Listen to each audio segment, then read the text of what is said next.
Hi Aries, welcome to your general weekly reading for, oh blimey, 1st of August. Here we go, the 1st of August, let's get to it. Devil, I'll have to see what happens there.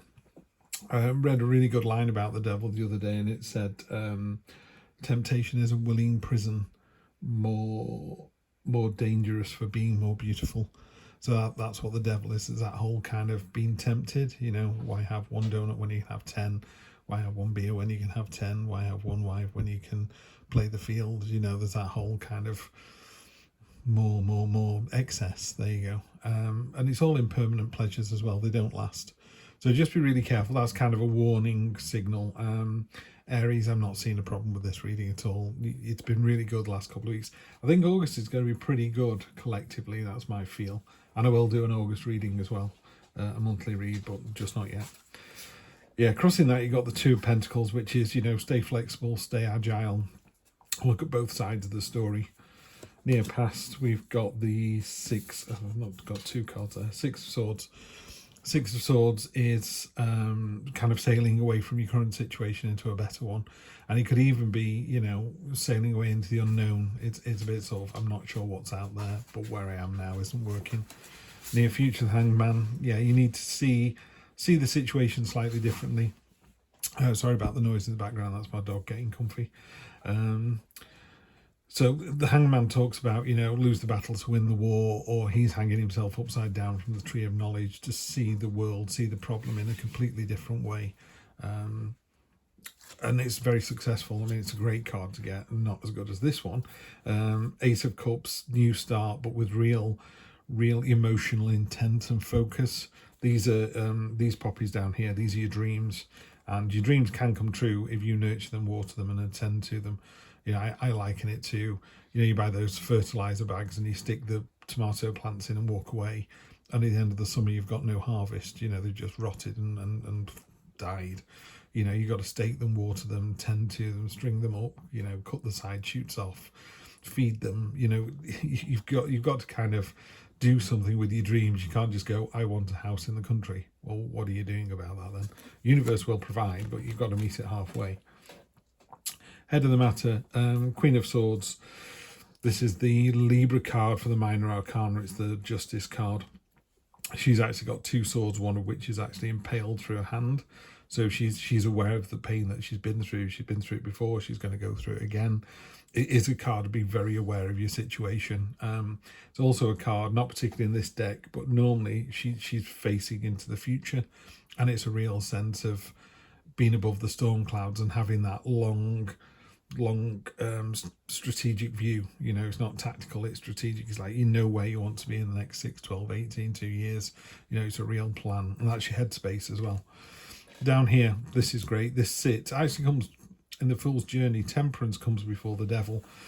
So the Fool learns that one donut is enough, and one beer is enough, and one partner is enough. It learns all of those before it gets tempted by the devil. So the lesson is always that temperance comes first. And this is where you're going to find yourself. So this is your question at the moment, and the result of that is how you're going to find yourself very balanced, very level-headed, very being able to see both sides. There's nothing wrong with having the devil on your shoulder whispering, you're not good enough, or why don't you have another donut? Nothing wrong with that at all. It's your strength of character. So temperance is that the Hangman saying, look at this situation a different way, and temperance is like, yeah, I can see both sides of this. It's great for a relationship, the temperance card. You're able to see your partner's issues and understand them and come to terms with them. And this is what they're seeing. A couple of things with the moon card. On the negative side, so if you're letting the devil rule the roost this week, it's a card of deceit and gossip and slightly underhand behaviour. If it's the positive side of the moon, it's looking for the signs and portents and that kind of subconscious. Let your subconscious come to the surface and go, oh, I know what that's about. And there's a waterfall on this card. It's pouring onto the ground here. It's pouring through the stars, and basically it's just unlimited potential energy. You're so much stronger, so much better, so much more worthwhile than you think you are. That line I had in last week's readings for another sign was, are you living a life of consequence? Are you living a life of purpose? I think that's really good. You don't, just live your best life, basically. And you do, and there's your hopes and fears. Eight of Pentacles is a really good card. It's a card of craftsmanship and diligence and hard work and just rolling your sleeves up and getting it done. So if it was a relationship, it's about you kind of taking control of the relationship. And, the more you give, the more you get. And, you can't pour from an empty cup. So there's that whole kind of look after yourself first, be your better self. And then because you're in that such a great place, you're able to just flood the world with your energy, and it's relentless, never stops. The thing about this waterfall is the more you take, the more you get. It just keeps going on and on and on. It's not a negative thing. With the devil, the more you take, the less there is to get. It's a diminishing return. It's a finite resource. Whereas, love is everlasting and just keeps growing and growing and growing. And any mother or parent really will tell you, you have one child, you love them to bits, you have another one, you love them to bits, you have another one, you love them to bits, and you go, wow, there's 3, 4, 5, 6 children that I love equally. It just goes on and on and on. So that's where you're going to find yourself in hopes and fears. It's a really hopeful card. And then your outcome to the week is the Strength card. I've never seen a reading where the devil has had its ass kicked so heavily by so many cards. 1, 2, 3, 4, 5, 6, 7. 7 of the 10. There's only this one. I mean, this card here on top is kind of neither here nor there. But this one's a powerful card. That's a powerful card. This is super powerful, super powerful, super powerful.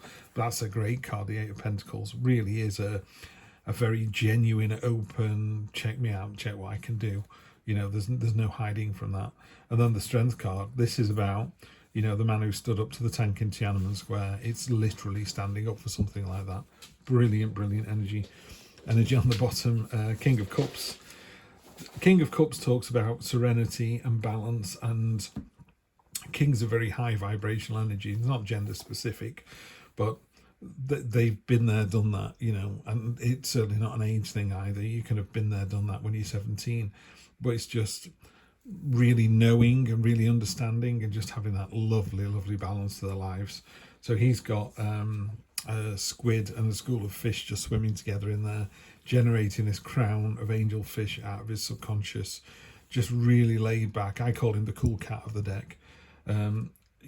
Sometimes people are having an argument and someone just walks over and goes, come on everybody, let's put it into perspective, let's see the bigger picture, what he's trying to do, find the balance, and the whole room just quietened down. It's that kind of energy this week. Really lovely energy, Aries. Really nice. A very rewarding week for you, I would say. Yeah, very rewarding week. There's the words. I'm just going to clarify, I don't really think I need to. Some signs deserve a good week more than others, and Aries, I think you're one of those. Since I've been reading for you in January, you've had quite a tough time of it, I think, and it feels like you've come through it, and the universe is very good at going, do you know what? You deserve a break. 10 of Wands, again, you think it's like, oh, woe is me. This isn't a particularly good card in this deck, I have to say. Sorry, Heidi, who drew these. Normally the 10 of Wands is a burden. It's someone with these 10 sticks and they're weighing them down and they're unwieldy and they can't really carry them. In this particular deck, it's the Goliath beetle with another beetle getting a free ride on there. But what the card really talks about is 10s are about completion. So whatever this is, you're almost at the end of it. So that's great news. And it feels like the end of a chapter, not the end of a book. So you're going from chapter 7 to chapter 8. So you're almost there. In more traditional Rider-Waite readings, you can actually see your destination on the horizon. So the house is literally within view. Your finish line is right there. And it talks about having enough skill, strength, determination, ability to get to the finish line. It's not like you're going to fail 3 feet from the end. So you're almost there. 7 of Pentacles kind of ties in very nicely with the 8 of Pentacles, as you'd expect. 7 of Pentacles, this is someone looking at the harvest that they've grown. Imagine this was a plum tree and you're going, wow, look at all these plums on here.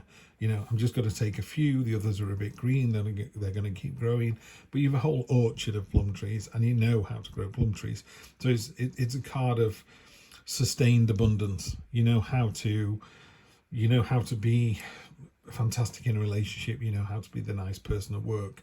You know how to be you know, the best parent you can be. It's all really, really positive energy. And you know how to be the best single friend in your group of married people. It's that kind of thing. People kind of look to you and go, wow, this person's really doing it. It does talk a little bit about a pause as well. So maybe at the end of the week, it's just going to be, and we're just going to take a breath. You know, what a fantastic job. I've got an orchard full of love. I've taken some bits of love off there for other people, but I've still got an orchard full of it. But I'm just going to put my feet up for half an hour.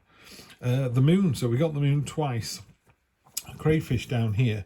This is your subconscious coming to the surface. In a more traditional Rider-Waite, there's actually a path between two pillars, so that you know the direction to go in. Yeah, and there's a wolf and a dog on there. The two kind of aspects. Tarot is very much about balance, the above and below, wants and needs. You know, the heavenly and the material. As above, so below is the kind of theme throughout the tarot. So, you know, you need to balance out both sides of your nature. And again, there could be a little bit of a whisper of the devil on this side, but it just seems to get swept away by these other cards. So what I would say, because the moon's come up twice, if you're feeling a bit worried about something, don't get caught up in any negativity. Don't get caught up in particularly gossip. You know, if someone's gossiping about a mate of yours, you just need to stand up and go, that doesn't really feel like Diane. That's not what she's like. I'm not feeling that. By the way, Diane, I don't know any Dianes. That was just a name I picked. But you just start feeling, you know, when you go, it doesn't really sound like her. That's not what she's like. And just kind of nip it in the bud. And be very careful as well with gossip that you then don't go to, for example, Diane, who nobody knows. But go over to that person and go, someone's been saying something about you. Because it might be true, and if it's, you know, it's a bit sort of, if it's true, I just don't think gossip serves anybody. You know, whether it's true or not, it's like, mind your own business until Diane wants to come and tell you. To just be the better person. So that's if it's on its negative side. It's surrounded by positive cards, so I'm not seeing a negative on this. I would say go for the positive in the moon, which is that whole. You know, some weeks you feel luckier than others. That's what this is. You're in for a lucky, rewarding week. Just stay on the path you know the path that you're on. This is always the difficulty when you do a general reading. You know, I don't know if this is about a partner or a new relationship, or you've just started dating after a divorce, or it's work related, or it's money related. There are so many avenues it could go down. But the moon in its positive sense talks about looking at the signs and portents, you know, black cats and ladders, and going, oh, that felt a bit lucky, that felt less so. And just guiding your own path. The universe has got you back. So anyway, have a lovely, rewarding week, Aries, and I will see you later in August. Have a good one. Take care.